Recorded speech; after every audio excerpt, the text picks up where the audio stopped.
आज हम एक बहुत ही दिलचस्प विचार पर बात कर रहे हैं। ये हमें मिला द CODA प्रभाव, दिशा बदलने की शक्ति नाम के स्रोत से। इसमें CODA का जिक्र है, मतलब चेंज ऑफ डायरेक्शन अचीवर। हाँ। ये वो लोग हैं जो अपने परिवार में, आप कह सकते हैं, पहली बार कुछ हटकर करते हैं। कोई पुरानी रीत तोड़ दी या कोई एकदम नया रास्ता चुना। बिल्कुल, लीक से हटना जिसे बिल्कुल। कहते हैं। हाँ, वही। तो आज इसी पर थोड़ी गहराई से बात करते हैं कि भाई अपने परिवार में ऐसा पहला इंसान होने का अनुभव कैसा होता है और इसका क्या मतलब है। स्रोत कहता है कि जब कोई पहली बार ऐसा कुछ करता है ना, जैसे मान लीजिए पहली बार कोई कॉलेज गया या किसी दूसरे शहर में बसा या करियर ही बिल्कुल अलग चुन लिया। हाँ। तो अक्सर उन पर एक किस्म का भावनात्मक बोझ सा होता है। स्रोत इसे इमोशनल वेट कहता है। अच्छा। ऐसा लगता है जैसे सब देख रहे हैं, जज कर रहे हैं, शायद सपोर्ट कम मिलता है, डर ज्यादा होता है।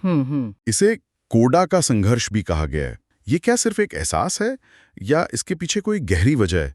नहीं, ये एहसास काफी वास्तविक है। और दिलचस्प बात ये है कि ये संघर्ष होता क्यों है। हाँ।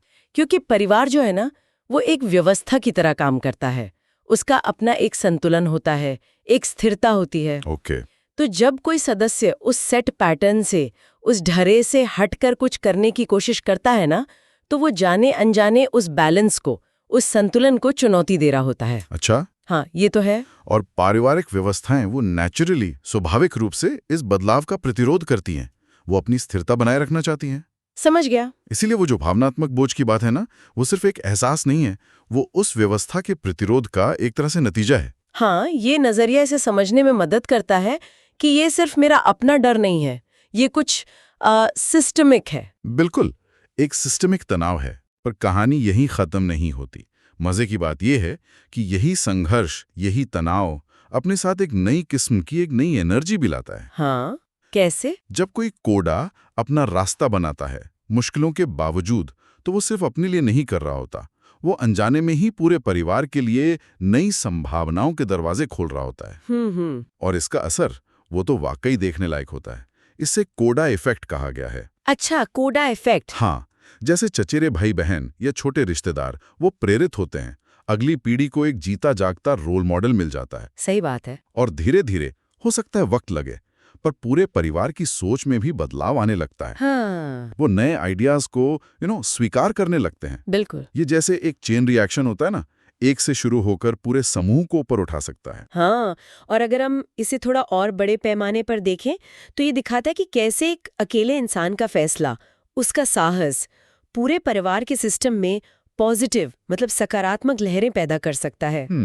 ये सिर्फ एक व्यक्तिगत सफर नहीं रह जाता, फिर ये उस व्यक्ति के साहस की वजह से पूरे समूह के लिए एक विकास और बदलाव का मौका बन जाता है, भले ही शुरुआत में कितना ही शाक या प्रतिरोध रहा हो। सही कहा। बल्कि स्रोत तो ये भी इशारा करता है कि कभी-कभी यही शुरुआती प्रतिरोध बाद में जब स्वीकृति में बदलता है तो वो प्रभाव और भी गहरा हो जाता है। हाँ, और स्रोत उस भूमिका को एक क्या कहते हैं, दो धारी तलवार की तरह भी देखता है। अच्छा। एक जिम्मेदारी और उपहार। मतलब सियोड़ा बनना आसान तो बिल्कुल नहीं है। जैसा आपने कहा, प्रतिरोध झेलना पड़ता है, अकेलापन भी लगता होगा। हाँ बिल्कुल। लेकिन उनका ये कदम उठाना, यही अगली पीढ़ी के लिए एक बहुत बड़ा तोहफा बन जाता है।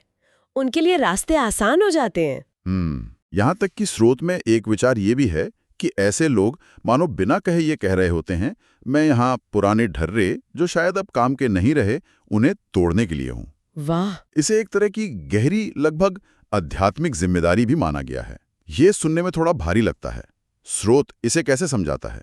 ये आध्यात्मिक जिम्मेदारी वाली बात शायद इसलिए है क्योंकि ये लोग ना अक्सर अनजाने में ही पीढ़ी दर पीढ़ी चले आ रहे कुछ पैटर्न्स को बदलते हैं। वो एक तरह से उत्प्रेरक बन जाते हैं। अच्छा, कैटलिस्ट। हाँ, कैटलिस्ट।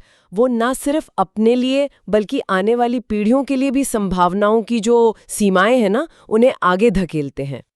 तो ये भूमिका, हाँ, चुनौतीपूर्ण जरूर है, पर इसका असर बहुत गहरा और स्थायी हो सकता है। ये भविष्य के लिए एक तरह का निवेश है जो परिवार की सोच, उनकी क्षमताओं, उनको विकसित करता है। सही है। वे अनजाने में ही सही, पर परिवार की कहानी को एक नई दिशा दे रहे होते हैं। तो कुल मिलाकर इस पूरी बातचीत से जो बात उभर कर आ रही है वो ये है कि कोडा होना मतलब अपने परिवार में बदलाव की दिशा तय करने वाला पहला व्यक्ति बनना, एक मुश्किल लेकिन बहुत ही परिवर्तनकारी भूमिका है। और इसका असर सिर्फ उस एक व्यक्ति तक नहीं रहता, बिल्कुल नहीं, बल्कि पूरे परिवार के भविष्य पर, उनकी सोच, उनकी उम्मीदों पर गहरा असर डाल सकता है। ये वो लोग हैं जो परिवार की कहानी में एक नया चैप्टर, एक नया अध्याय जोड़ते हैं। बहुत खूब कहा। तो चलिए आज की बातचीत को यहीं रोकते हैं, पर एक विचार के साथ छोड़ जाते हैं। जरूर। उस विरासत के बारे में सोचें जो तब बनती है जब कोई एक व्यक्ति स्थापित रास्ते से हटकर चलने की हिम्मत दिखाता है। स्रोत उन्हें कहता है, पहली रोशनी जो अंधेरे को तोड़ती है। जरा सोचिए, इस भूमिका को पहचानना, इसे स्वीकार करना उन लोगों के लिए क्या मायने रख सकता है जो आज खुद इस रास्ते पर चल रहे हैं, शायद अकेले ही।